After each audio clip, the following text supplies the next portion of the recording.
And I am the NFL Chaos. And it's Friday night, and CJ Weapons Hot is done with all their shows.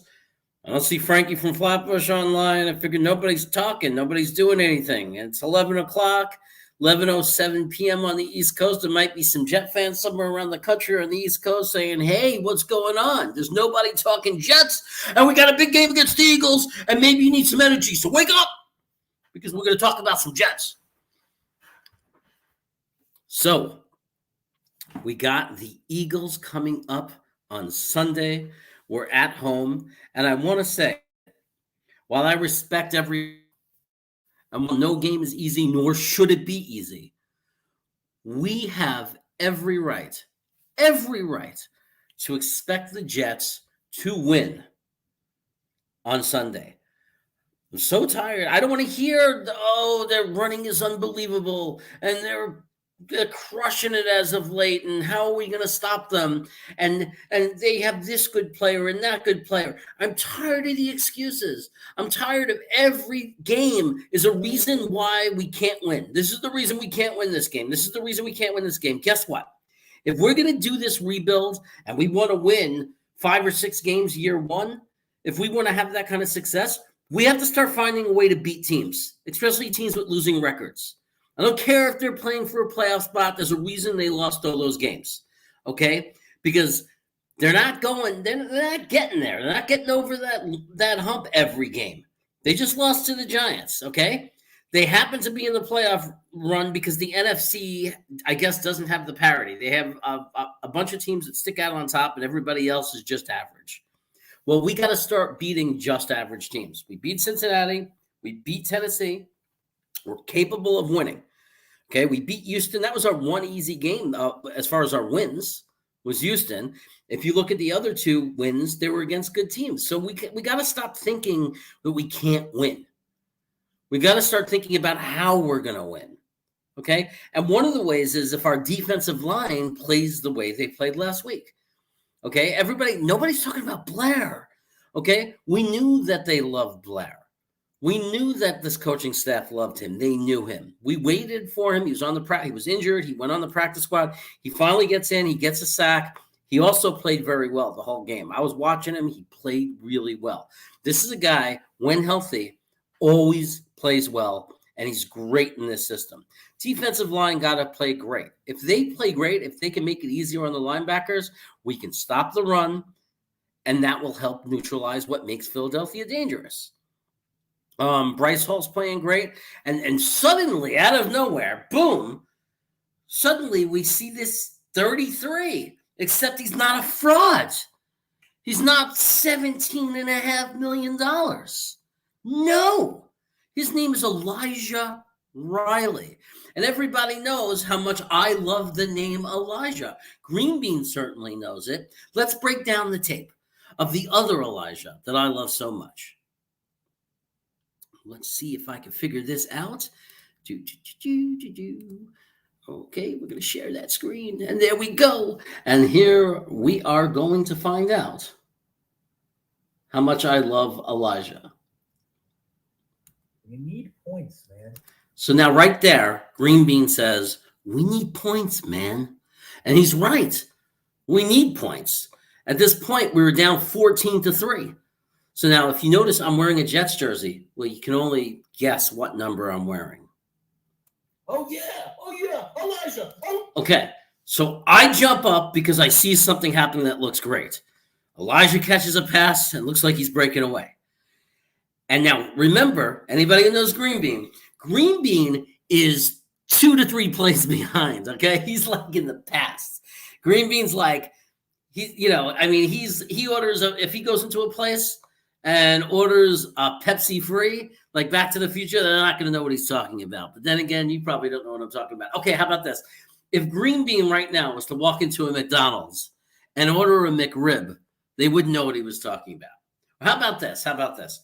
If Green Bean was to walk into a McDonald's and ask for chicken McNuggets, they would have no idea what he was talking about. They would say, we have cheeseburgers and fries. That's how far in the past Green Bean is. Okay? He's in the past.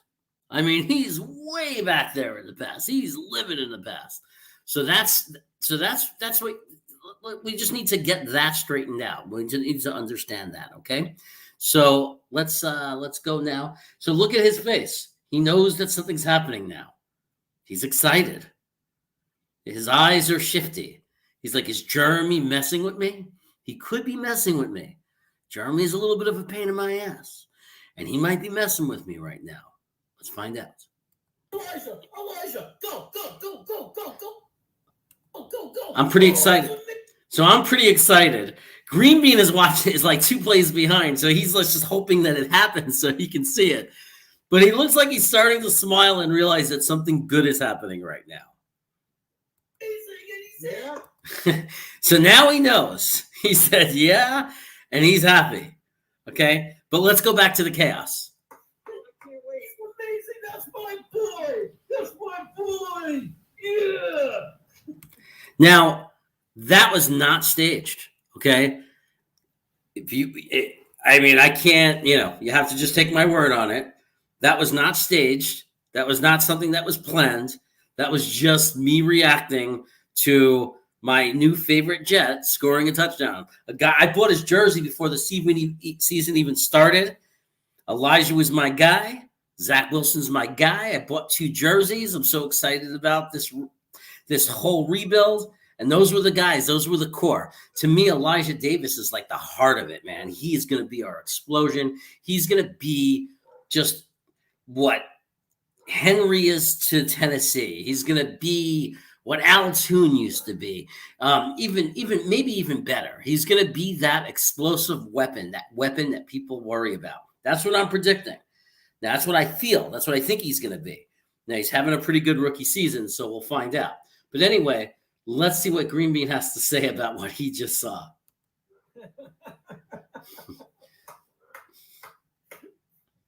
That's hilarious. I can't wait to watch it. So what I love about that more than anything else is that when Green Bean says that's hilarious, I can't wait to watch it. What he's referring to is that he's 2 or 3 plays behind. So it's kind of like an inside joke. Obviously, anybody who knows Green Bean knows why he made the comments, I can't wait to watch it. And he did watch it, and he quickly understood why I got so excited.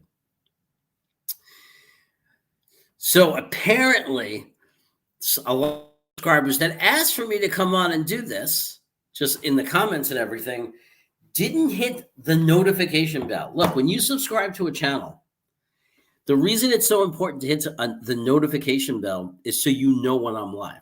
So I'm going to do something interesting. While we're small, before we have 150 people in the chat, and I say before because it will happen one day. It might take 5 years, but it's going to happen. When it's just a few of us, and it's just a few of us Jets fam, I'm going to put the StreamYard link in the chat. Someone said I should have phone call-ins. Well, why do we need phone call-ins? You could shut the camera off if you don't want to be on camera. And you can, like watch this. Look, you could just be a call-in like that. And you see how it's moving and there's a little volume coming out of the circle? You can do that and just be that voice coming out of the circle. Obviously, I won't give the stream when there's a lot of people because the waiting room will be filled and I won't know who's who. But if somebody like my friend Harry W. wanted to call in and chat, I could simply put the link in the chat. He can join the stream by hitting the link, and he could shut off his camera if he didn't want to be on camera, and he can talk, or he could stay on camera. I don't care. Doesn't make a difference to me. But if it's easier to ask questions that way or have a little bit of a discussion than doing it through the comments, that works for me. We could do that. Anyway, let's get back to the Eagles game. So we have this guy, Elijah Riley, another Elijah, okay? We also have Elijah Vera Tucker. So there's a lot of Elijah on this team, and it seems to be good luck for us because Elijah Riley comes along for the last 2 games, has played even really well. Even Frankie didn't rain on that parade. He did his PFF scores, and you could ask him. PFF even says that he scored decently, somewhere in the 70s. For a guy that we picked up from the practice squad of the Eagles in 2 games, already in our system doing that, what could he become to be? What could he develop into? Understand how important that is. Because if he turns out to be very good, that impacts the draft. That changes what we do in the draft if we've already filled a need, right? If we start building depth in a certain position, it changes what our needs are, because then we look at the roster and we look at that room and we say, this is how many people we have in the room. This is how we rate them. This is how they've performed. How many people need to go? How many people who's on the bottom of the list, and who do we draft? Now, one thing to keep in mind about Joe Douglas is he ranks the players. He doesn't reach for position. So if someone special is there when we pick, Joe Douglas is not necessarily going to say, oh, well, we're good at that position, I'm not taking that guy. That's not our biggest need right now. Joe Douglas is not going to do that. Joe Douglas is going to take value. So it is possible that no matter what position we're strong at, you never know where we're going to go based on who slips. That's why people are saying, do we really need an edge? Carl Lawson is coming back. They love him as much. They're taking him because they're going to think, well, first of all, we need insurance on Carl Lawson because the guy tore his Achilles. We don't know if he's going to come back. Second of all, how do you not want two pass rushers, right? We have John Franklin Myers, but he could play on the inside if we wanted, or we like to go with a rotation. So imagine rotating, if we keep Blair and he's still playing well. Now we're starting to rebuild in a new way. We got Carl Lawson. We would have this guy Hutchinson. We would have Blair. We would have John Franklin Myers, Bryce Huff. It's starting to look really nice. I wouldn't be surprised if we take another defensive tackle in the draft somewhere in the fourth round or something, especially if we make a trade and gain even more picks. Because I don't know about Fatukasi if we're going to want to pay him anything real, and I don't know if Rankins is consistent enough. I'm not sure. So we might start having to rebuild that a little bit. So you might see some defensive tackles taken in the draft, but I don't think they're going to go high on that. I think that we've seen enough of that as Jet fans. But we shouldn't get mad if they take defensive tackles in the later rounds. If they're doing it in the fourth round, fifth round, everybody's got to stay calm because Joe Douglas is proving that he could recognize talent. He might recognize somebody slipping. And you never know what kind of trades we're going to be offered. We might get some offers from some teams to trade down just a few spots, still get a guy that we really like. And with one of our first round picks, and who knows, maybe we'll end up with an extra third and an extra fourth. You never know what's going to happen. So we'll find out. But anyway, Elijah Riley might be a guy who changes the draft a little bit because he fills the room a little bit more. If he's really, really solid and really good, it lowers the priority of that position. And if there's no one special, a blue chip player, and there's 4 or 5 guys that we have rated the same and ranked the same, we're going to go by positional need as long as we have those guys ranked the same. Or at least we should. It wouldn't make sense not to. And believe me, there's guys that will be rated the same. So there always is, right? They're going to have a board. There's going to be a bunch of whatever your numbers are, or if it's A+ or whatever their system is, there's going to be guys with the same rating. It's probably one they like to have a lot of variance, but you'll have guys out of all those college players, there'll be plenty of 80s, plenty of guys that just 80, then 79. I mean, there's so many lists and lists of players to choose from. So we'll have those decisions, and anyone within a couple of points of another, we will be flexible probably by position, but we're not going to take safety, for example, that is a 75 when there are 85 offensive linemen or linemen that are ranked at 85 or wide receivers or running backs or a defensive tackle. We're not going to do it. We're not going to go down 10 points because that's what reaching is. It doesn't make sense to do that. Joe Douglas would never do that. He would trade down a little bit, or, he would trade down and he would get some value out of that if he really wanted that player, or he'd wait till his next pick. But if he didn't have a next pick coming up and didn't think he was going to get a guy that was rated lower than other positions we're not as much in need in, that's the perfect time to trade down. I'm learning that on the draft simulator. I'm just practicing to see what it's like. And I look at what's coming up and I'm like, well, I really don't need any of those positions. But if someone was to give me like another, like if I'm picking it like 60, if somebody wants to trade up and give me 2 picks, like maybe 1 pick that they have like the 74th pick, and they're also going to give me the 98th pick, I might do that trade because I'm still going to get the next guy up that I want because I see I need a tight end and McBride's still going to be there, right? So why not just do that and then get that extra pick? So then not only do I get McBride with the next pick, who I wanted anyway, an extra pick, and I could take even more, build in even more depth and take like an extra guard, development guard. And that's another thing I'm expecting to have happen. I think that with Dr. Lafleur, I'm going to call him Dr. Lafleur. He's LaFleur's boy now. If he was to keep playing well and we re-signed him, and Connor McGovern plays well and is consistent in the next 6 games, we might not consider offensive line the big need. We might think that we have that solid now, or at least the starting 5. And we might go in a direction of building depth on the offensive line and saying, okay, we need to put some new guys in the room, some young guys that we can develop. And then you might see mid-round guards get picked. I always love that. I always see so many guards in the 3rd, 4th round get picked and end up being very solid NFL starters. It's always really nice when that happens. So we're going to see if this is like, I don't think we're going to just pick safeties and quarterbacks like last year. I think we're going to have a different strategy this year. Although our second help, but that's where I'm wondering if they're going to go high, like a Hamilton or Stringley or Gardner. Are we going to grab one of those guys? I say it starts with edge, man. If you want to help your defense, you just keep pushing edge, especially the way this defense is built and especially with the way we play. But you cannot take Aiden Hutchinson and only 40% of the reps. Like, no. if he pans out to be the guy I think he could be, if he's a Watt type player, if he's like the youngest Watt really and looks like them, or a Boza before he got hurt, we're not gonna man, like we'll freaking burn the stadium down if he's not getting reps. So every passing situation we're gonna want. I think Carl Lawson we were gonna see get a lot of reps.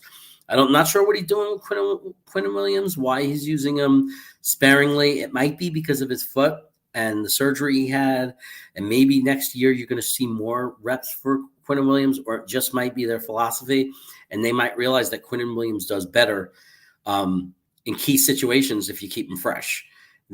Big 3rd and 10 plays inside the red zone, Quinnen Williams steps up, makes a big play, and we've seen that. We've seen him make big plays. So it's frustrating because we see his sack numbers and we see some of his stats, and then you look compared to other guys and you see that they have twice the amount of reps and he has the same numbers as them. And you say, well, what if he was playing every rep? But you can also say if he was playing every rep, he'd be tired and he wouldn't be as effective in the reps that he's playing. So it's complicated. Anyway, if you use the number 4 pick or the number 5 pick on a guy like Aiden Hutchinson, it's just he's young, he's a rookie. Like, how do you not play him a lot? I mean, he doesn't look like he gets tired to me in a college game. So, I would want to see him frustrating to like, it would be frustrating to not have him on the field, especially if Carl Lawson back anything like he was. That's just going to be ridiculous. I mean, you're going to I'm telling you, Hutchinson, man, watch it. Or don't even watch his highlights. Watch every play from a Michigan game. Like, literally type in. Like, you'll see if you go Michigan Wolverines or whatever, football, college football, you'll play every defensive play. Like, you could do that if you type his name. You don't have to watch just his highlights, because that's like that could be 3-4 minute video that just plays, his whole career, every good play. Who cares? I don't care. I see that because college play some film of their highlights. What I want to see is every play. I want to see what he's doing on the plays where he doesn't get a sack. I want to see what he's doing on the plays where he doesn't get a pressure. I want to see how he does against the run. Where is he standing when that running back gets tackled if he wasn't the one that made the tackle? Was he in pursuit? Does he take plays off? This is the kind of stuff you want to watch with this guy. And you'll see what I mean when you compare him to other players that have highlight tape, but when you watch, there's plays that they take off and you could see it on film. So check it out. It's fun to watch film like that. And if you're going to spend any time and invest any time watching film, it's a little early to do that. I'm focused mostly on the season. I don't have a lot of time to do that. But once the season ends, I'm going to be watching more and more film, and feeling more like in a position to talk about players in the draft and who we should be looking at. Hutchinson just jumped out, and I had to watch the film. I couldn't resist. Hamilton. There are certain guys that I watch college football casually, and I'm watching the games every week, and I start seeing these guys that I hear about, and I'm like, I just got to search this. I got to look at what this guy does every game. And Hutchinson, I was actually watching the game last week, and it was ridiculous. I said, we got to get this guy. We absolutely must get him. Right now, like people have him ranked 9th and 10th. I think that's going to change, and I think especially after the last game, beat Ohio State, I think you're going to see that ranking change slowly. But that's a guy where I don't care, man, and I don't think Joe Douglas cares. Like I think that he doesn't listen to the rankings and the news and everything like that. It's like if he's seeing what I'm seeing. If his scouts are seeing what I'm seeing, if I'm right, if there's something I'm not, I never played defensive line. Maybe there's something I'm not seeing. But if they see it the way I see it, they're going to grab him. And they're not going to lose him because he just reminds me of like a guy named Watt or a guy named Bosa. He's just in that category. He's just relentless. He's a beast. He could run through you. He could put a move and spin on you. He's got the bend. He's got everything you want in a defensive edge. I mean, he's just the full package. And he's good against the run. So that's great too. So he's, people are bust translate to the NFL. I think that Aiden Hutchinson is going to translate to the NFL. I think he's like literally ready right now to be playing. He's like, insert him in and he's going to be an effective player. And you put him opposite Carl Lawson, percent of what we saw Carl Lawson beat OTAs, and we are golden. John Franklin Myers could play on the inside too. So you could put all three of them in at the same time with Quinnen Williams. You could see that four. Like in a big moment, fourth quarter to other teams in the red zone, you can see there could be an opportunity for that where you would see those four defensive linemen lined up. Franklin Myers in the middle with Quinnen, and then Carl Lawson and Aiden Hutchinson on the outside. And that is just ridiculous. It is just absolutely insane to think about that and how strong an offensive line that would be.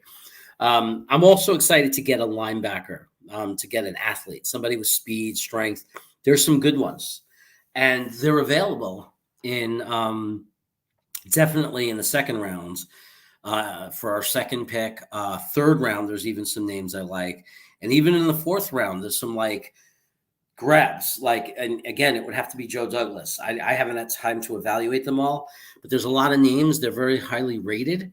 And I just trust Joe. Like, just Joe will find guys that he likes and linebackers that he likes, and we're going to trust his picks because he's made some good ones. You know, people don't want to admit it, but Elijah Riley as a pickup, by the way, wow. Bryce Huff as an undrafted free agent, wow. Javelin Guidry as an undrafted free agent. Bryce Hall in the 5th round. Michael Carter II in the 5th round. I mean, he finds talent in the later rounds. This is no joke. This guy is for real. This last draft is panning out, like panning out to be insane if this keeps up.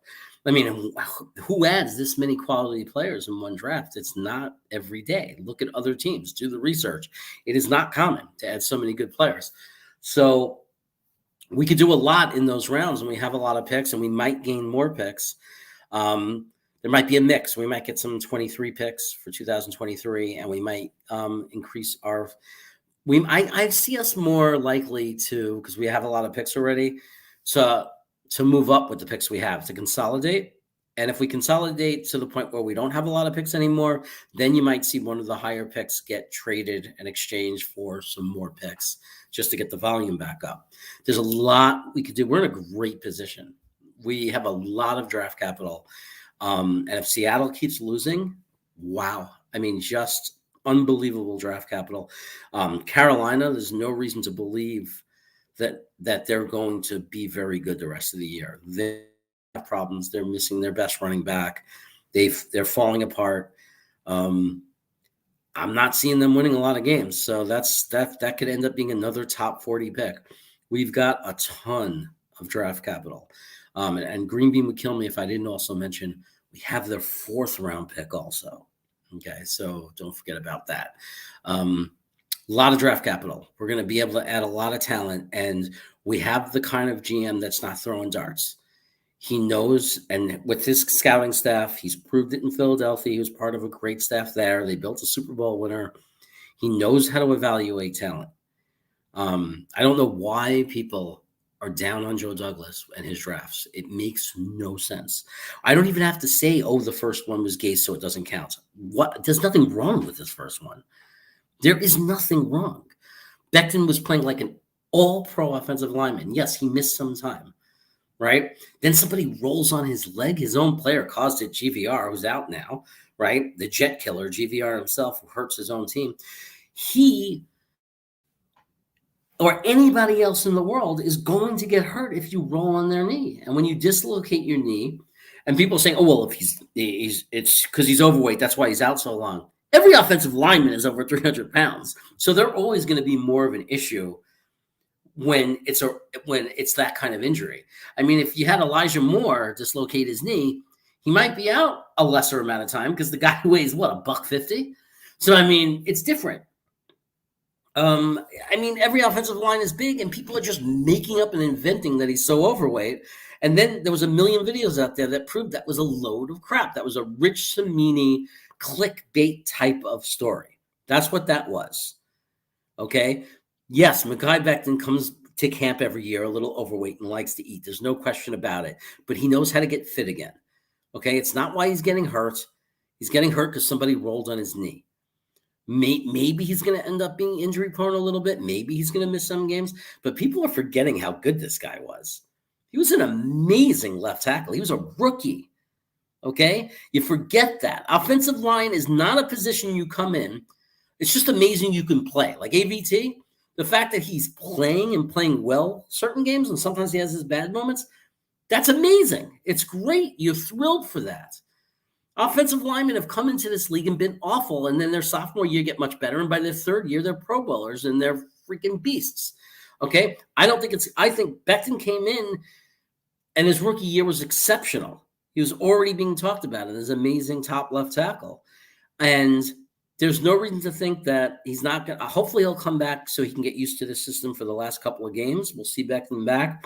He'll learn the system. People want to sit him. That's crazy. If he's healthy, you bring him back. Even if it's for the last 2 games of the season, let him get used to working with ABT by his side. Let him learn this system. Let him play the outside zone. So he's not coming in next year saying, I haven't played since the first game of last season. You want him to build some – if he's going to fail, if he's going to be rusty, you want it to be the last 2 games of this year. You don't want it to be game 1 of next year. Game 1 of next year is so much more critical and important than game 16 or 17 of this year. Game 16 or 17 of this year, we want to win. We want to be competitive. We want to see growth. But game 1 next year we want to win 10 games, 9 games. We want to take a step. We're hoping we're going to end up with 5 or 6 wins so we could realistically think about 8 to 10 wins, right? So we don't want to start the year next year with a rusty Mekhi Becton. We want him to be ready to go. So it's absolutely crazy not to want to see him play. So anyway, you got ABT during his rookie year, and he's looking really good for a rookie. So Joe Douglas did fine by picking Becton. It was a good pick. He picked 11th pick of the draft. It was a good pick. And he's going to prove it. You'll see when he's healthy, as long as he can stay healthy. And it's hard to predict. If he can't stay healthy, don't find a way to blame him. Denzel Mims is not decided yet, okay? He was a different kind of receiver, a different style than for this system. This system is about precision with the routes. People don't understand this. If you listen to Robert Saleh, Denzel Mims is learning the system. He was so disappointed last week that he wasn't active because he keeps talking about how far Mims has come and how much he's learned. Robert Saleh did not care about the drops. I mean, I'm sure he cared, but he's not in the doghouse because of the drops. His attitude is always receivers drop passes. Never. You could look at Mims' college career. You could look anywhere you want to look. He is not a guy whose problem is dropping passes. He is a guy who had a bad run, maybe because he was overthinking it. Who knows? He'll get over it. The guy can catch. He's a great catcher. We know this about Mims. We should be excited that he gets so open because that was what their concern was, the timing and him being able to get open in that system. So we're going to see what he does this week. I'm hoping for a big game from Mims. I'm hoping that he makes the most of his second chance. He's definitely going to get a lot of reps. He definitely should be a big part of the offense or have an opportunity to be. I hope he takes advantage of it. If it's thrown his way, he better catch it. But he's going to prove that he was a good draft pick. Bryce Hall in the 5th round, almost on its own, is enough to say, what are you talking about? To say that Joe Douglas can't draft, and that was a bad draft. Ashton Davis, when healthy, playing better, getting better every week, might turn out to be not just a starting safety for us. Ashton Davis might turn out to be a very good part of our future playoff Super Bowl contender in the future safety. He might be here for the next 7 years, 8 years for this run, for this rebuild. We don't know that for sure, but he might be. So it's absolutely insane because look at the players I've already named from that draft, and we haven't even talked about Bryce Hall. So we talked about Becton, we talked about Mims, talked about Ashton Davis, Cashman. I mean, he's a 5th-round pick, right? I mean, whatever. James Morgan, wasted pick, fine. I don't know what they were thinking. Maybe he saw something in him and thought he was going to be that second-string quarterback forever, the backup quarterback, somebody that would be on the roster for a while. Okay, who cares? We'll look at every single team and all their picks. Show me a draft where a team picks, where everybody makes the team and has a great career. It's ridiculous. Half the first round busts. But let's go back to Bryce Hall. Bryce Hall right now is looking to me like he might be a legitimate CB1, average CB1. Like, not dominating, not top 5 elite CB1. Everybody wants to go crazy and say that. No. But he might be a CB1 that's somewhere in the middle of the league. Just like, okay, just a team with that's our quarterback one. He's not amazing or the top elite player, but he's good. He's solid. But to get a guy like that in the 5th round is amazing because think of it this way. When we do invest, like if we did it this draft, let's say we ended up with Gardner, if we or Stringley or whatever, what if we get an elite cornerback? What if we get a guy that's a top 5, top 6 CB1 shutdown corner? Hall becomes a premier elite CB2, doesn't he? Like, if he's the CB2, how many teams in the NFL have a CB2 that could step in and say, I'd be an average CB1? Like, I'm good enough that a team could have me. And usually, like, when you're middle of the pack with your CB1, you want a CB, like, you could have a good secondary if your CB2 is also middle of the pack. Like, if you have 2 Bryce Halls, that's similar to teams that have an elite cornerback and then on one side have a very weak cornerback. Like, they don't have a good CB2. But if we get an elite CB1 cornerback, if that works out, and Bryce Hall is our CB2, and guys like Eccles is our number 3, if it's Eccles, we don't know that for sure. Pinnock and Dunn aren't looking too great, so I don't know, but they're rookies, so it's crazy to judge rookies so soon. Crazy. Rookie cornerbacks look horrible sometimes, and then they are great. Like, Diggs was good in Dallas, but people were disappointed. And now look at him. So, I mean, give people a minute. But right away with Eccles, yeah, we don't want him starting. Maybe we're not thrilled with that, but you got to be happy with Eccles as our number 3. If that's your worst case emergency scenario. And guess what? Guidry could step on the outside. We don't want Guidry on the outside. We want him in diamond nickel. We want him coming in those packages because he's really good. Like, he's good enough for other teams to be the slot corner. He really is. But Michael Carter II is so good, there's no room for him, but he could play the dime and the nickel, and he's an emergency boundary corner. He's not the guy you want, but he can do it. He's showing he can do it at a reasonable enough level. Look, nobody wants injuries. Every team takes a hit when guys get injured, and you have to put in rookies or guys like Isaiah Dunn and Pinnock, like if they're going to be good, but they aren't ready yet. Like that's just part of the game. But if you add an elite cornerback, and now you have Bryce Hall and that elite cornerback, and now Echols is your third, and now you're 4 in if you have injury or whoever it's going to be, you're in really good shape. Really, really good shape. So the Bryce Hall pick is huge to add a guy like that in the 5th round. A guy who could play the CB1 spot and be okay, or dominate the CB2 spot for when you do invest a lot more in a cornerback. It's a great thing for us. And we don't need an elite cornerback. It's a luxury. It'd be great if we got it. It'd be absolutely fantastic if we added a CB1, elite CB1. No doubt about it.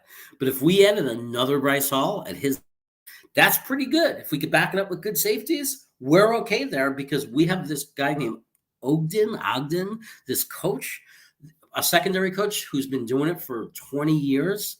And he is very successful and very competent. And if our defensive line is pressuring the quarterback and getting home, it's more than enough to have 2 Bryce Halls in your secondary.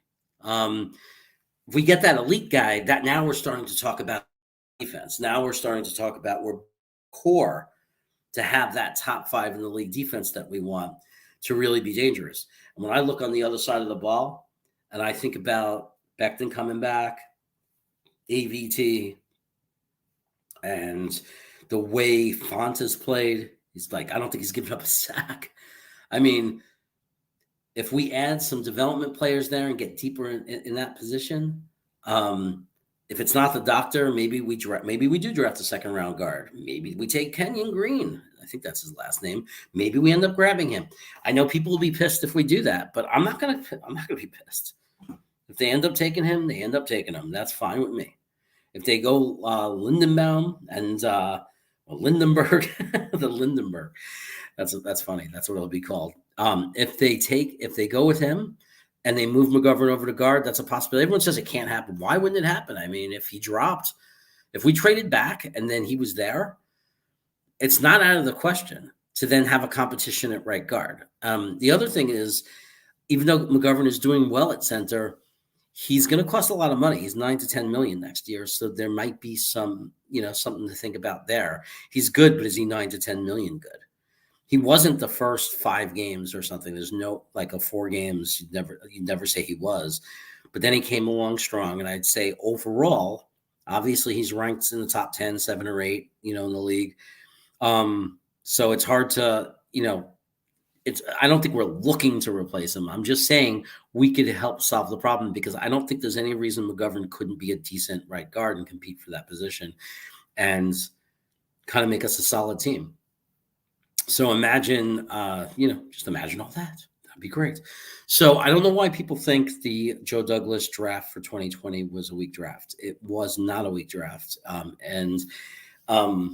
I don't know how much of it was Gase and how much it was him. I really don't care because then he comes into 21. He picked Zach Wilson. More than half the GMs in the league that were needing a quarterback would have done it. San Francisco wanted to do it. We have no idea. Zach Wilson is still a question mark. He obviously hasn't proved that he's going to be a great quarterback. But if you think he's proven he's going to be a bust, you have not been a football fan very long. 7 games. So let's stop that nonsense. And let's give him time and see what kind of quarterback Zach Wilson's going to be. Now, I had a little heart attack last week. He didn't look good in that first quarter, but I was pulled back by a guy named Chris DiNardo. Pulled me back real fast. A guy in the chat on Green Bean's channel. Hopefully he'll watch this, but he's the one that pulled me back to sanity. Let's see. And then let's look at those picks afterwards. Let's look at Joe Douglas's first draft without Adam Gase. So after he takes his quarterback, and I don't care who you are. By the way, I want to also say there's never a guarantee at quarterback. I don't care who you believed was better, who we should have picked. That's all hindsight. Nobody knows. It's impossible to know who's going to be able to slow the game down and who's not. Who's going to do it and there's no way to know. Okay, it's so hard. Okay, maybe there's some GMs who've done it twice in a row, so you got to kind of respect them. I mean, San Diego Chargers seem to have done it forever. They went to, they went from Drew Brees to Rivers to Justin Herbert. So some are good at it, but many aren't, and many quarterbacks don't pan out. But anyway, let's move on to the second pick. He traded up to get AVT. A lot of people was a little bit of a sting of how much we had to give up to get him.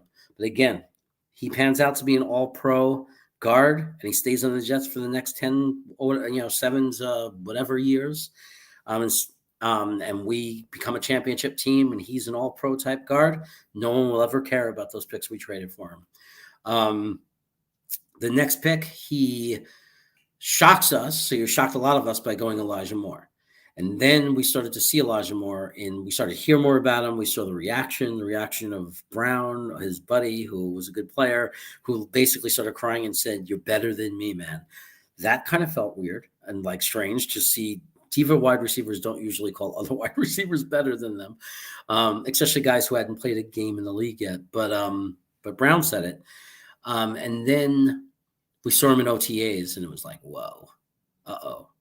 And now in the last few games, we're seeing what Elijah's doing. So great pick. Can't argue it. It's an amazing pick. He's going to be our stud wide receiver for years to come. You watch and see. Then he goes in the 4th round early, waited that long. So some people were talking running back in the 1st round. People really wanted to do that.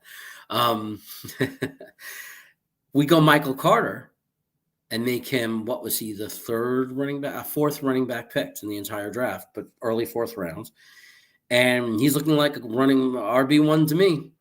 Definitely looking like an RB1. I don't think you have any reasonable or sane Jet fan that's arguing about that. So you added your quarterback and you added 3 impact players that could be all pro type players, part of the future. Then we get into the 5th round. I don't remember the exact order. I didn't like the Pinnock pick, and I don't think it's going to work out. Never liked it. Watched the tape, didn't like it. Yeah, I mean, he's going to have. I mean, and I know the argument about his tape. I mean, Pittsburgh, just by Jimmy explained it to me. He plays on an island, so cornerbacks who play on an island and that style of defense is going to look bad sometimes. But I just wasn't crazy about the pick. But he supposedly is good on special teams, and that's what I thought it was about. I said, oh, maybe they're taking a shot that he'll be decent, and bring depth to the cornerback room. But mostly they'd be excited that he'd eventually be when Justy Hardy's done, like we brought him in. But Pinnock could be one of those guys that could become an ace special teamer or a gunner or whatever they call it. Michael Carter II, 5th round pick, already maybe arguably top 5 slot corner. They're saying definitely top 10. Are you kidding me? He's a rookie.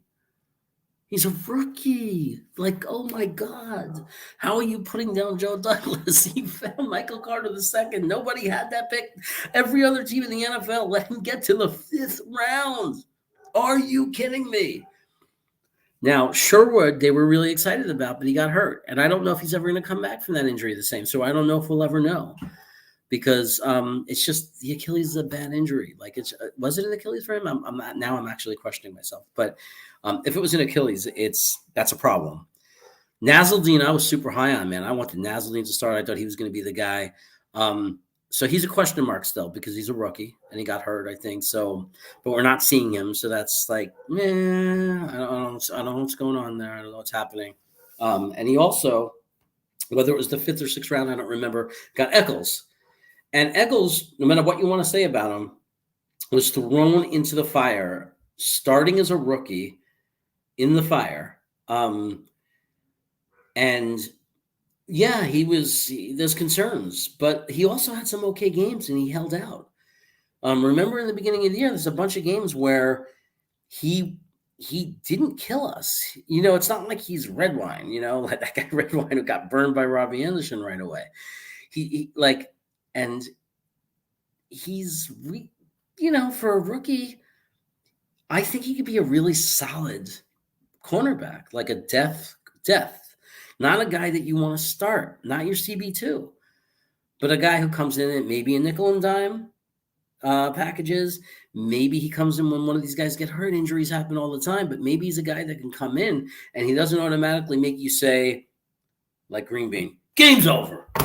Man, like we don't get that reaction, right? Maybe we say, I'm not feeling great about Eccles, but come on, man, maybe you can hold the fort for us. And hopefully we don't suffer any serious injuries. Now, we might end up getting a cornerback that's even better than Eccles, and Eccles might be like the fourth guy for like to be a boundary cornerback, and we might get a CB better because we're just getting started in this rebuild, right? We're just getting started, so we don't know what's going to happen there and who we're going to end up getting. But I do think we're going to get a new starting cornerback, whether it's free agency or the draft, and Eccles will be a depth guy. I keep saying depth, and I'm thinking it sounds like death, but I'm trying to say the p and the f sound. Depth. I think this mustache is screwing me up. So anyway, I think we're going to be okay.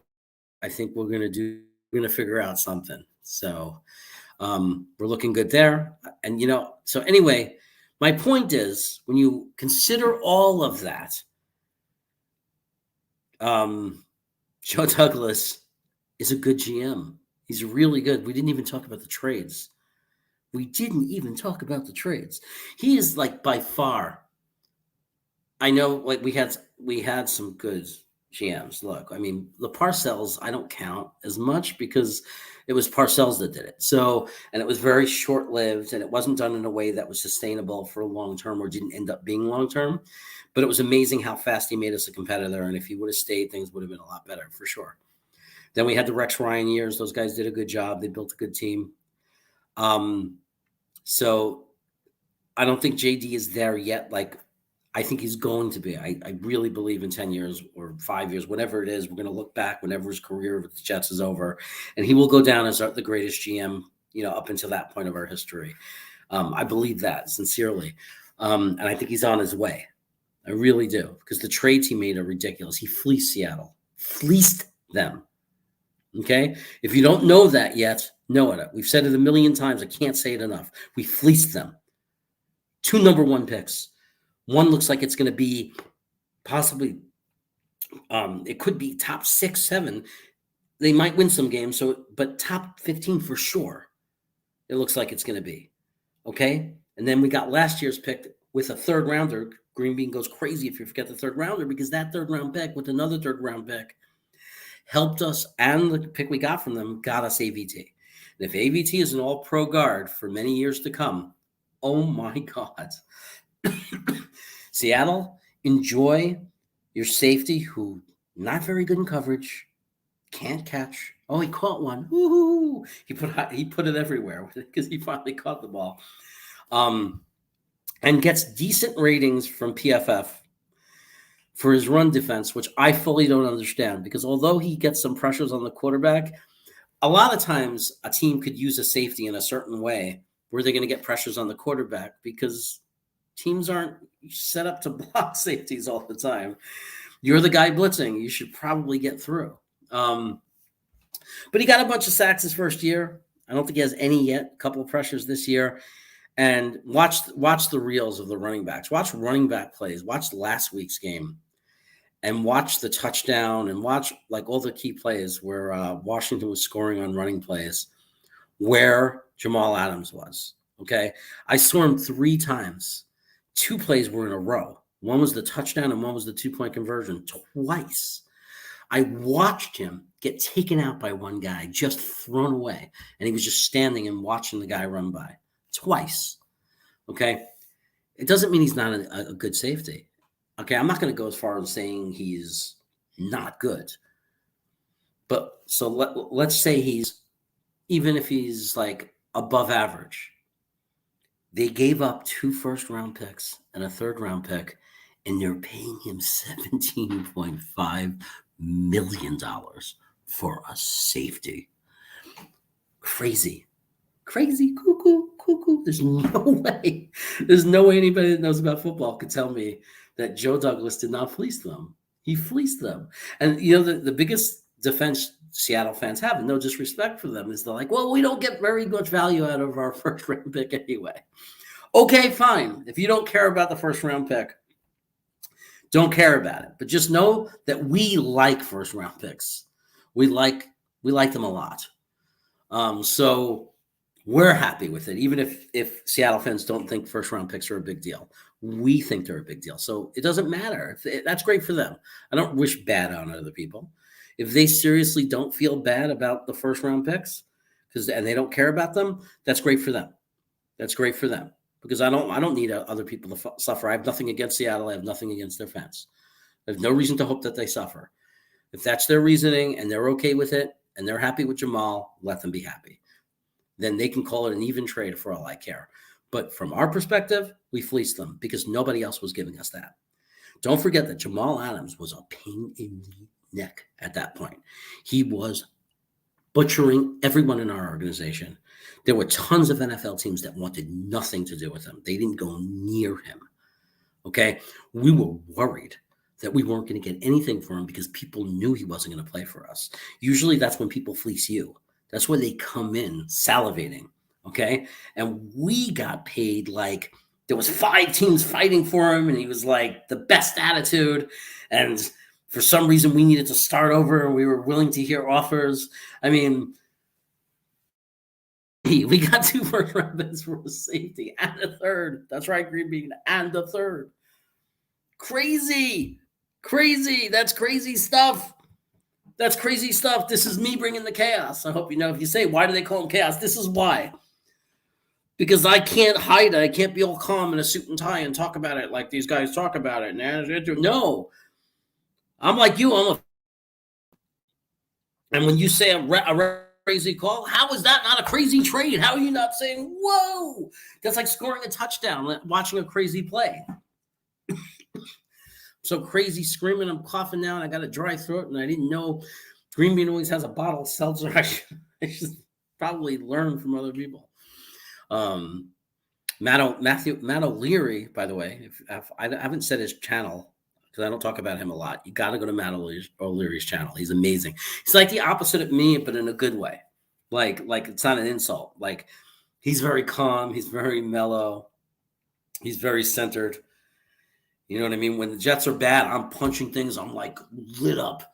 Matt O'Leary's laying on his couch eating wings, just going, Jets, another year, you know. So he's miserable in a different way. But great channel, Matt O'Leary. Go visit his channel. Anyway, I forgot what I was saying. But he drinks a ton of water too. So I'm not sure about Ryan. Ryan looks like he's always drinking beer. So I guess that helps the throw too. So I think he always has a can of beer when he's streaming. I have nothing but the chaos, baby. So Joe Douglas made that trade. Joe Douglas also, it's just ridiculous. Let's remember, I know we all know this, right? But you can't stop talking about it. You got to think about it over and over again to remind yourself, okay?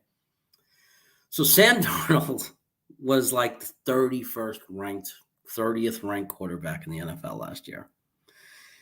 Everybody, like the tape was there, but somehow, I don't know how this happened, this narrative out there that it was the Jets. That's why he was bad, that he's really a good quarterback. And it was the Jets that did it to them. It was Adam Gase that did this to him. Now, I want to say, the Jets certainly didn't help this kid, okay? But let's be real. Great quarterbacks are going to be great. They just are. Do you think Deshaun Watson was getting good coaching in Houston? Do you think he has a good team around him? Look at the numbers he put up and look at the team's record from last year. And tell me he had a good team around him. Deshaun Watson is a premier elite quarterback, and it doesn't matter what team is sticking on him. When he plays, you see it. When he plays, you see it. You can see when a great quarterback is on a bad team, but still tell that they're a great quarterback. You can. You look and you see. Okay? Matt Ryan, Atlanta's not doing well. He's in the end of his career. He's 60% of what he was. And he's still, you could tell he's good. Being on that crappy team doesn't make him look bad. He schooled us. You saw what he could do. I mean, it doesn't stay hidden. Justin Herbert did not have a good offensive line for San Diego. He didn't. They weren't that good. Feeney started for them. Dan Feeney started for them. And he threw 30-something touchdowns, 8 interceptions, and 4,000 yards or whatever it was. I mean, rookie numbers.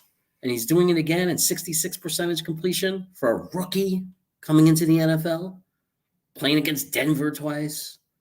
Raiders. Big games, right? But Kansas City, I mean, give me a break. When a quarterback is good, you know he's good. I'm not saying you know he's good year one.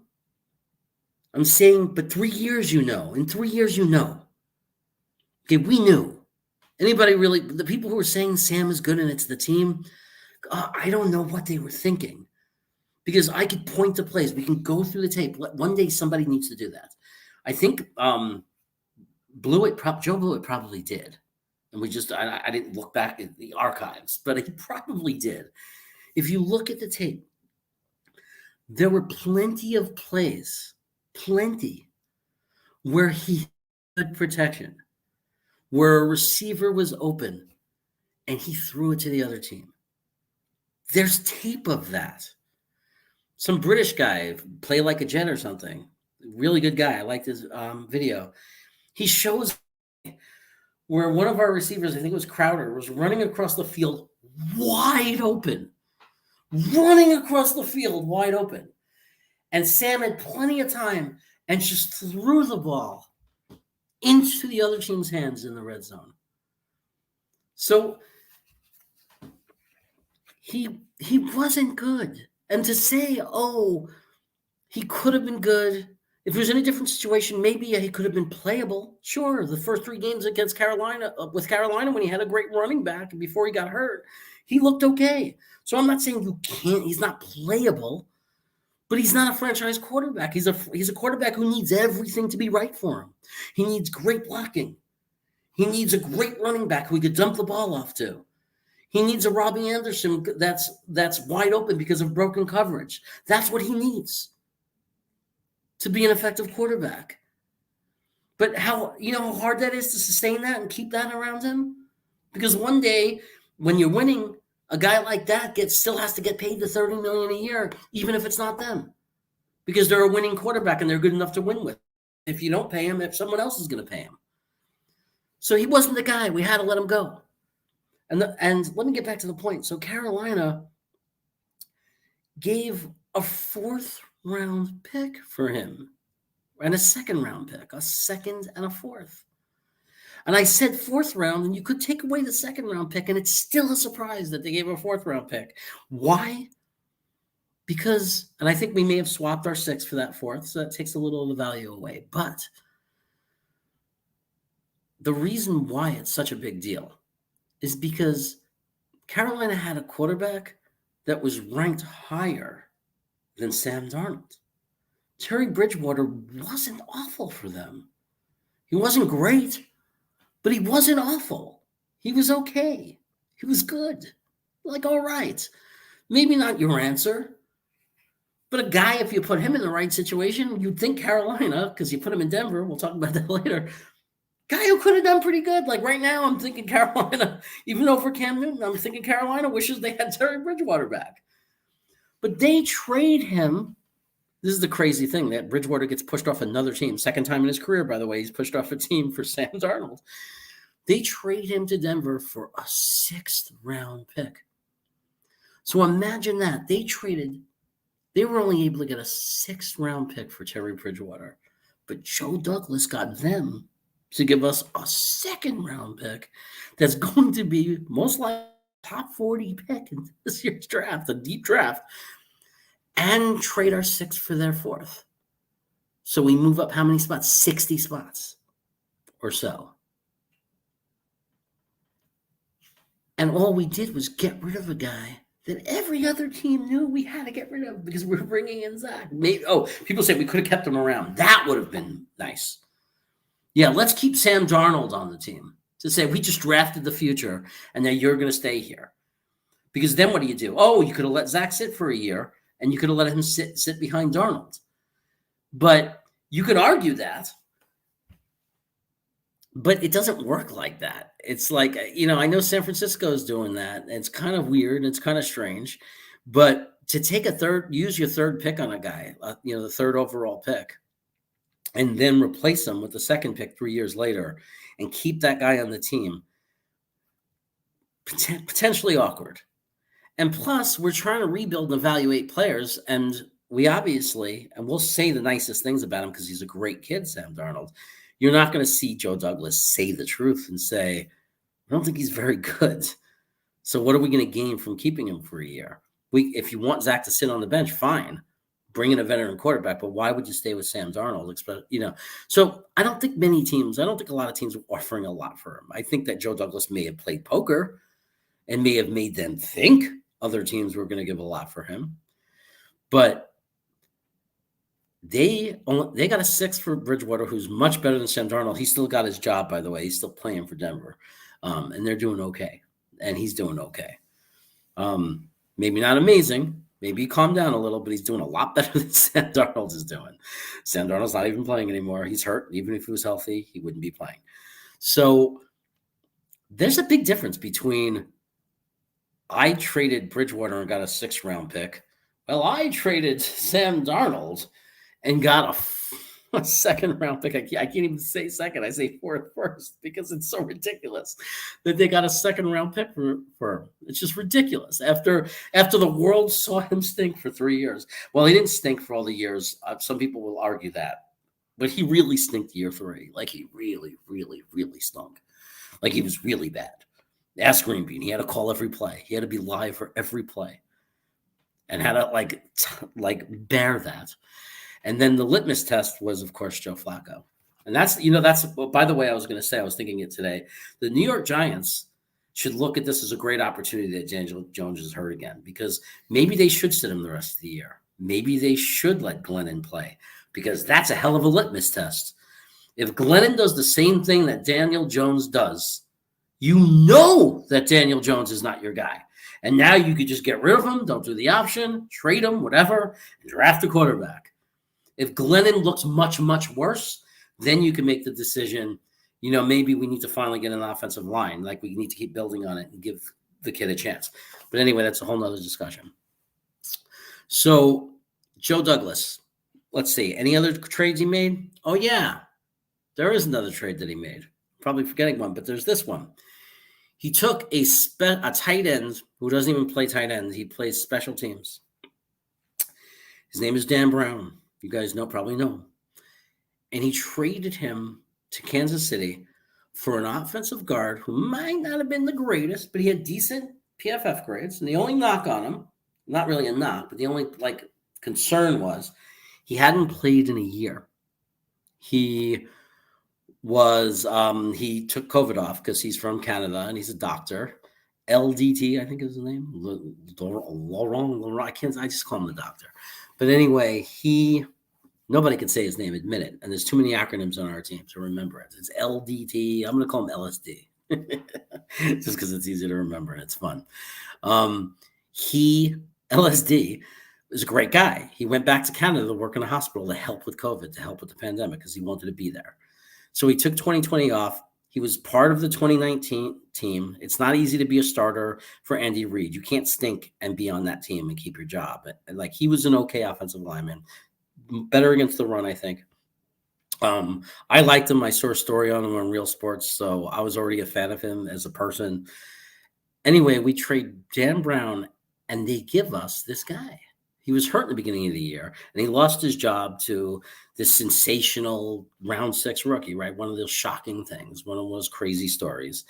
His name is escaping me right now. But anyway, he was just wasting away. Wasting away, but great for Kansas City, because if somebody gets hurt, if one of your guards gets hurt, you get a real starting guard, a real guy who's good at run blocking, right? You can take advantage of it, build schemes around it.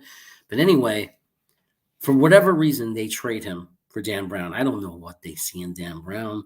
I don't know. I don't know why they do that trade. I really don't. I thought about it a million times. Maybe they were weak on special teams and they like what he was doing. I don't know. It seems to me that Kenny Yeboah came in and made some nice plays, and I didn't notice the difference on our special teams.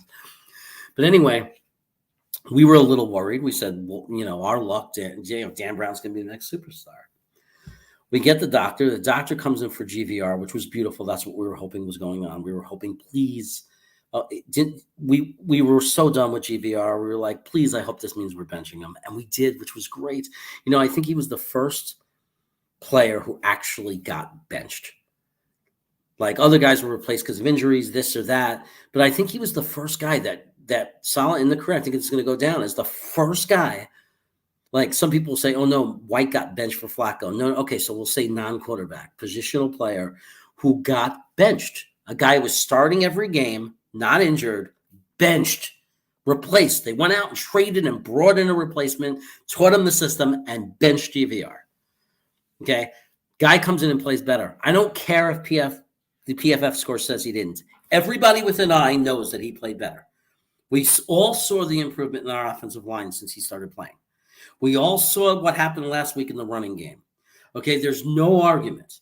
There's no discussion. He hasn't gotten anyone hurt yet. How many people did GVR get hurt? He took Becton away from us for the year because he got pushed around like a rag doll. He got Mike White hurt in the Indianapolis game, and some people say he's the one that got Zach hurt. I can't confirm all that for sure and say it's factual, but I'd like to believe it, like just for talking's sake, because it makes it sound even better that we were able to replace this guy. And it just helps us fuel the fire because we just don't like him. We decided that, and we're going to look for any evidence that we don't like GVR. Love him as a backup, though. Love him as a backup. Much better than Freeney. I will say that. GVR is a backup guard sitting on your bench. If something goes wrong, it's fine. Okay? Because guess what? You're never going to have a guy that you're completely happy with on the bench. That's why they're on the bench. All right? Otherwise, they'd be starting somewhere. And, so we're okay with GVR on the bench, even though he's overpaid. It's okay. So anyway, just to put the exclamation point on this trade, he turns out to be a good starting guard. We have a starting guard. I don't know if he's the future, but for right now, at least we have a starting guard. Here's the beautiful thing. 8 to 10 days later, Dan Brown gets cut. So now they get nothing, and we get a guard. Now here's the even more crazy thing. We signed Dan Brown and put him back on the practice squad. He's back on the Jets roster. And we get a starting right guard for free in the NFL. If you watch Frankie from Flatbush, you will know one thing. Look at the free agent. You know who the best free agent right guard is? I think this is true. Or the top 3? GVR. Or something like that. He would be.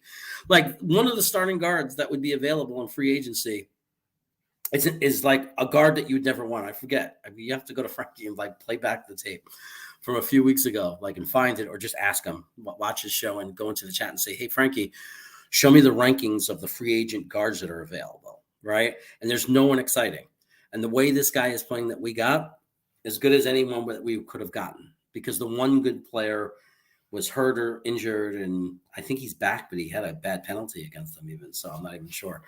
But definitely wouldn't have been worth the money if he's back because he was hurt, and there's a lot of question marks, and JD is not that kind of GM. So anyway, those are 3 trades from JD. So we talked about his 2020 draft. I got to change the name of this video because this just became a JD video. 2020 draft, anybody who says it wasn't a good draft, I'm not saying it's completely concluded yet. We don't even know how it's going to conclude. I mean, you have to look in a couple of years. But anyone that even says it's looking bad or is like freaking out over or saying it was bad is just not now. I'm sorry, but there's like something's missing. And I'm not claiming to be a brilliant football analyst, but this is not rocket scientist, like kind of stuff. Okay? Like there's so much evidence that 2020 was not a bad draft and the undrafted free agent pickups were amazing. This year's already looking like a great draft, okay? Even with Zach Wilson, let's put that aside for a second. He added at least 4 impact players in one draft. And that's not even including the quarterback that we're waiting for, the question mark, that might be our franchise quarterback. 4 players. Do you need a reminder of who it was? Oh, the Jets sucks, bro. Sorry. I never hear that. Let me put that up. I never hear that. I never hear that the Jets suck. No one's ever said that to me before. Oh my God. I need to stop this video. The Jets suck. Oh my God. I'm not talking about the Jets sucking. I'm talking about their GM right now. And I'm talking about what they're trying to do as a team. Yeah, the Bucs are better. No argument. The Bucs are better. You're not going to get an argument from me. The Tampa Bay Bucs are a great team. They are an amazing team. That's what we're trying to build to, bro. That's why I'm talking about JD and the rebuilding that he's doing. The rebuild. Okay? It might not work, right? But if you know about football, if you're a football fan, and if you know about teams, if you know so much about the Jets that you say they suck, just hear me out.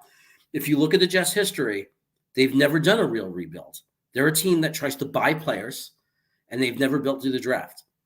The Jets are building through the draft now. They have tons of draft capital. They had a ton of picks last year. And like I was just saying, they added 4 players outside of Zach Wilson. And if you need to hear them, these are the 4 players that unarguably are great players. Elijah Vera Tucker, guard. Elijah Moore, wide receiver. Everybody's learning about him. Michael Carter, 1, the running back. Michael Carter, 2, the slot corner. 4 impact players, 4 good players that every team in the NFL would love to have. Okay? So that's all we're talking about is the team that we're building through the draft. In 2020, he drafted Becton. Okay? I know you got a right tackle that people say the Jets should have picked. Becton was hurt this year. We'll see. If he turns out to be an all-pro left tackle, which he can end up being, when he might end up being, we got ourselves – then it was a good pick, and it may have been a great pick for the Bucs. Maybe they didn't need a left tackle. They needed the right tackle, and they're winning, so you can't argue with their pick either. It's fine. Sometimes both teams win with their picks. But what we're talking about is the building, that even if it doesn't work out, we're building our team the way winning teams built their team. I don't know every Buck player and can't give you the percentage, but I'm betting that a lot of the Tampa Bay Buccaneers came from the draft, right? Your GM did a great job drafting, and a lot of the players, I know he added and sprinkled in, obviously, Tom Brady and some guy, JPP. He sprinkled in some very good players after he had a good core. So he built a good core team, and then he added the pieces he needed. The San Francisco 49ers are brain dead in this case and didn't get Tom Brady, who wanted to go there. And Tampa capitalized and did a brilliant thing. They said this guy is ageless, and they brought in Tom Brady. Amazing move. Nobody will deny that. It was a great move. They had a good core team. They had JPP. So so their decisions in free agency were very smart. They brought in guys who contributed. But none of that is possible if the Bucs don't build a good core team, if they don't draft well. If the Jets drafting doesn't keep up, if they don't draft good players this year, they will continue to suck. But at least for us, for our fans, we have never done this. We sign guys like Le'Veon Bell. We sign guys like Decker. We sign guys and none of these are bad players. It's not that they're bad players. It's the strategy. It's the strategy of not having a good core team and thinking you can buy a team by adding those guys. Adding Tom Brady and adding JPP, adding those players would have meant nothing for you if you didn't have a good core team. If you didn't have a good offensive lineman, if you didn't have good defensive linemen, those picks wouldn't have mattered. Those additions wouldn't have helped you. Okay? So now, for the first time ever, we're not doing that, my friend. We're not signing big name free agents. You're not going to see the Jets get the big $20 million guy. We go for value picks right now. We're going for guys to short 1-2 year contracts, 3 years for Carl Lawson. He was our biggest pickup, our most aggressive guy. A lot of guys were on 1 year deals because we're focused on building via the draft. And what I'm talking about is I'm not talking about the Jets because we do suck right now. We do suck, but we have a plan. And that's what we're talking about. And we're not sitting here saying the team that we have now on our roster are going to ever win a lot of games. We're saying that we've got a bunch of guys that can start building the core. And we're talking about the fact that we have a great GM, and our own fans don't know that. And that's why I'm doing this video. I'm doing this. I'm not trying to prove this to the NFL. I'm trying to prove this to Jet fans. Jet fans don't even know that we have this very good GM. A guy from Philadelphia was part of their front office, helped build their Super Bowl team. A guy who's made nothing but good moves. So I'm just joking around. All right. Hey, I appreciate you being here, man. I appreciate you being here because I rambled on for over an hour on my own and I needed somebody to get me going. But I appreciate you being here. Please subscribe. Help me out. Subscribe. Not all my videos are about the Jets, I promise. If you watch, I did a predictions video, and you could watch me talk about Tampa Bay and what I think about them. You can also watch my review of Tampa Bay's game against 2 weeks ago. So I did a video with my brother where we talk about Tampa and what I think of them, and I did a prediction video. And Tampa is I'll admit, my brother put me on the spot and said, who do you think's going to the Super Bowl? And I said Green Bay, but I'm starting to have doubts now. But I did say that I'm not decided yet because I think that Tampa might turn the switch. Like, they're good now. And I said Tampa Bay might just be one of those teams because Tom Brady is one of those quarterbacks where you think, oh, I don't know if they're going to win the Super Bowl, though, this year, but then they turn the switch, right? They get into the playoff mode and they're unbeatable, and that's still very possible. So you got yourself a great team. Enjoy it. I appreciate you being here. Watch my other content. And like I said, I was being very serious. You can say this Jets suck. It's okay. You don't have to say you're just kidding because we get that all the time. I've been getting 40 years of the Jets suck. So it's okay. I live in New York. Giant fans. A lot of Dallas fans in New York. A lot of Miami fans in New York. Jets suck. Been getting it my whole life, so it's okay. It's totally cool. But I'm being really serious. I'm like, it's not upsetting to me to hear it because and a lot of Jet fans will tell you that. We've heard it so many times it doesn't matter. But I appreciate you. Subscribe. But anyway, I was pretty much done with all my Joe Douglas points anyway. So because I talked about his 3 trades and I talked about his drafts, and now we have a draft coming where we have 2 number 1 picks.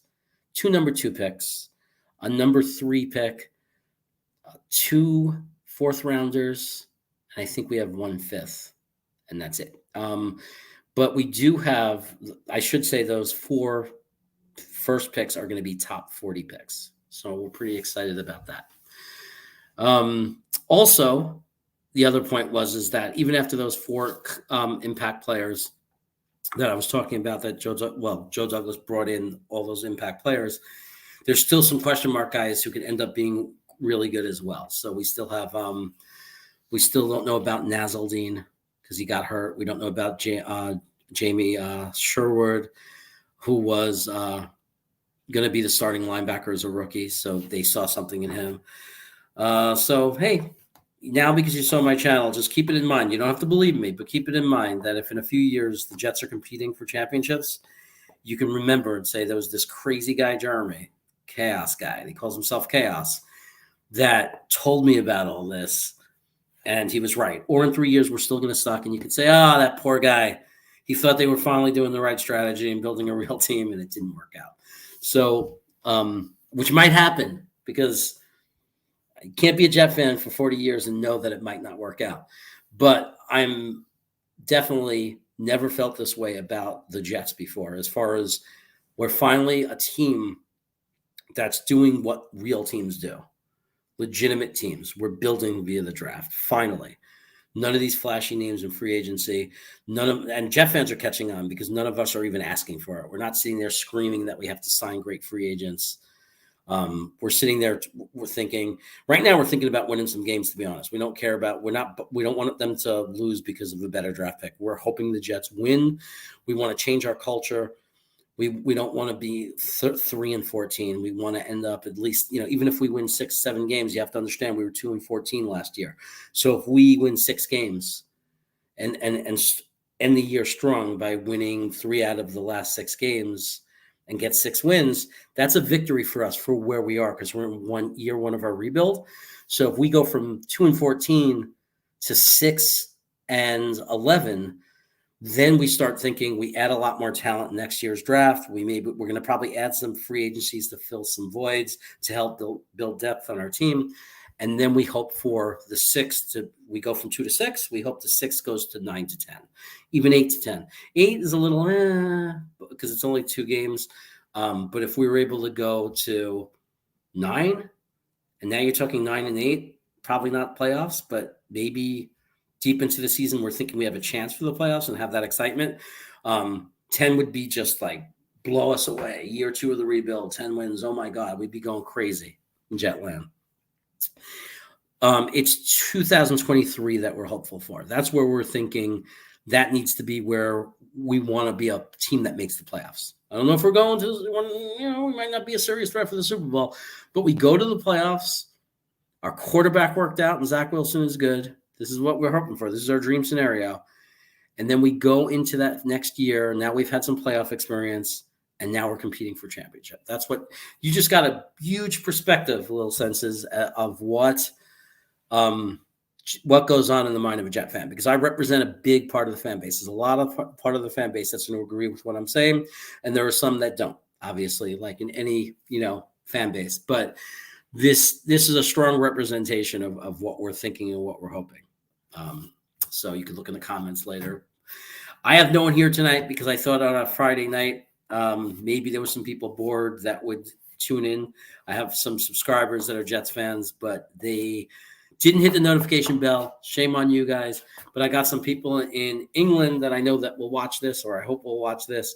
Give me some comments. Let me know what you think of what I was talking about, if it makes sense. Give me your opinions, share with me, subscribe to the channel, help me out. The content will get better. The background will get better. This banner is from England. My friend Phil Adams in England is a Jets fan, and he bought this banner at the game. He went to the game in London when the Jets played Atlanta, and he was very thoughtful. He sent 3 people this banner, all YouTube guys, and we appreciate it. And will always be part of my background or have a role in this channel. Phil, you are my brother from another mother. Anyway, everybody, it was great chatting with one person. But I hope some of you watch it. Again, fill the comment section. One day we'll have 30 people in this chat. I promise. One day, maybe even 50, maybe even 100. We'll see. Catch me maybe on Sunday. I think me and my brother are going to cover the Seattle Seahawks game on Sunday, and I will definitely be in the background or available to my friend Green Bean on Jet Nation if he wants me. He's been asking me to back him up from a technology perspective, then he ends up bringing me in. So I'm always happy when that happens, and looking forward to the possibility of, again, that's Jet Nation. It's Green Bean's other channel is Green Bean Jets Fan.